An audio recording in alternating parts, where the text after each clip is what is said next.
Southern Poverty Law Center, they had a legal observer, Kane. Do you know what the legal observer does? The legal observer observes the socialist left committing crimes and goes, that's what they do. I don't know if you knew that. Did you know that? Sounds useful. Yes, super useful. So that's what they do.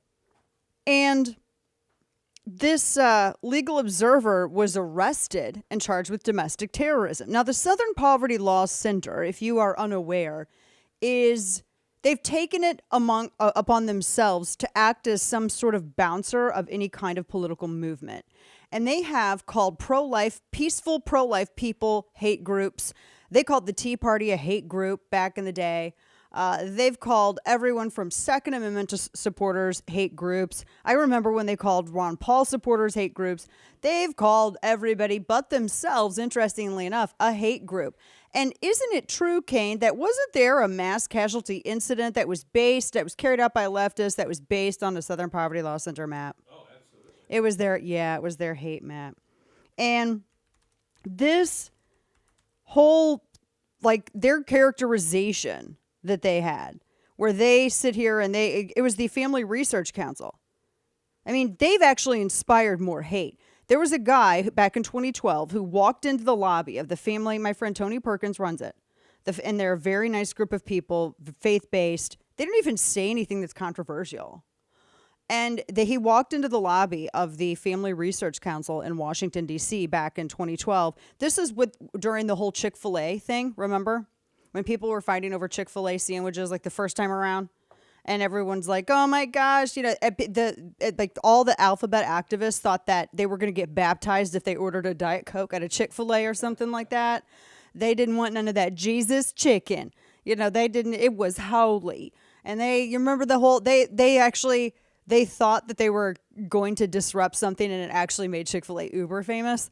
Anyway, long story short, when that was all going down, there was an alphabet activist who walked into the lobby, the D.C. lobby of the Family Research Council, their offices, and opened fire.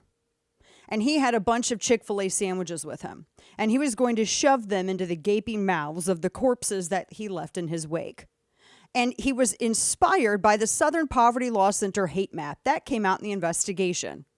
That's how he found where they were. That's how he found where they were listed. It was the Southern Poverty Law Center, which is, ironically, one of the largest terrorist organizations in the United States. And there's not enough middle fingers on the hands of patriots for them. And now here you have another one who's arrested for domestic terrorism.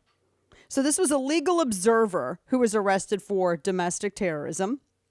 And the Southern Poverty Law Center's response, Kane, was, well, this is just overzealous policing. This is heavy-handed policing. You didn't think that law enforcement would respond that way when you're burning down a training center? You're throwing Molotov cocktails amongst other incendiary devices, and you're surprised that there was a heavy-handed response from the police because you're throwing bombs at them? You're bombing them, and you're shocked that there was a heavy-handed response from police. You're kidding me. And that, ladies and gentlemen, is why you can never take them seriously. But the crazy thing is that the media does. The media has used them as their standard of measure for such a long time. And so, of course, they are eager to, everyone else is a hate group. Not us, though. And so now this guy's been, and of course it's always these white socialist trust fund progressives.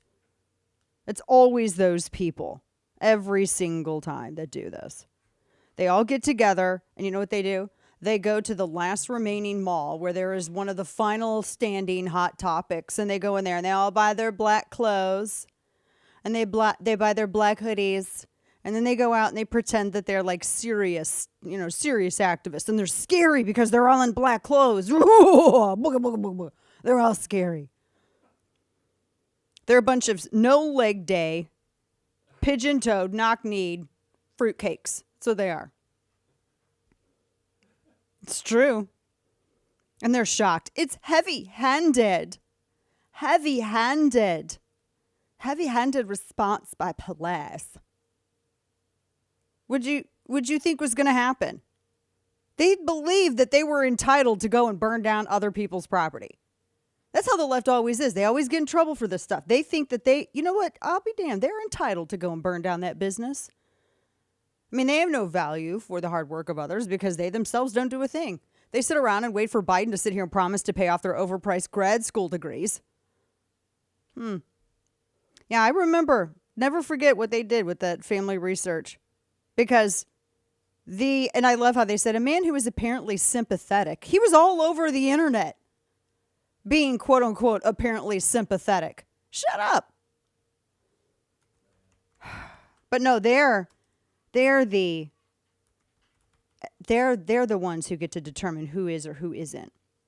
And CNN at the time had the headline, Southern Poverty Law Center draws conservative ire. Oh, there it is. Republicans pounce. It was the early Republicans pounce. Yes, it was the ire. Yes. Ire. Trying to murder people drew conservatives' ire. Trying to murder them based on their faith drew conservative ire. You absolute blockheads. So, it's pretty amazing. So looking at that and then looking at what happened January 6th, the video I thought was very telling. And I mean, it doesn't, like I said, it doesn't show anything that I didn't already kind of think already. But it does really kind of take apart a lot of the leftist narrative because they wanted to act like all the people who came over, all the people who were there were all the people who came over from the rally. And that simply wasn't true. I mean, if you're asking my opinion, if I think that there might have been some Fed boys there doing some stuff, my opinion is duh.